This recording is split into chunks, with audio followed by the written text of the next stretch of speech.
அவர் தனித்து நின்னா ஜெயிப்பாரா அல்லது கூட்டணி வைக்கணும்னு நினைக்கிறேன்? என்ன ஜெயிப்பாரு?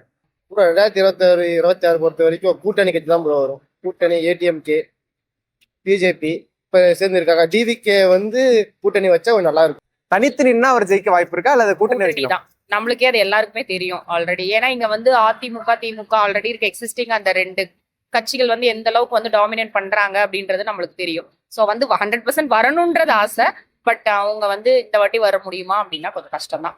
மேபி இந்த டைமிங் அவங்க ட்ரை பண்ணாங்கன்னா நெக்ஸ்ட் டைம்ல நிறைய சான்சஸ் இருக்கு. இந்த டைமிங்ல அவங்களோட கெப்பாசிட்டி எவ்வளோ, நம்ம எவ்வளோ இருக்கோம், எந்த ரேஞ்சில் ஆல்ரெடி எக்ஸிஸ்டிங்கா நம்மளுக்கு தெரியும் இல்லையா. சீமான் அந்த கட்சிகளை விட இவங்க எவ்வளோ இருக்காங்க அப்படின்றது நம்ம தெரிஞ்சுக்கலாம். பட் நெக்ஸ்ட் டைம் சான்சஸ் அதிகம்.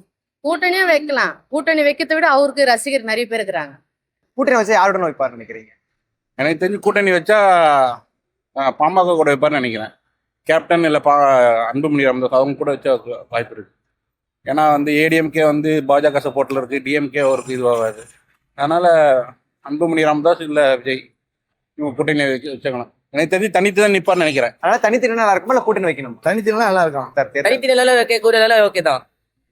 எங்க ஓட்டு அவருக்கு தான்.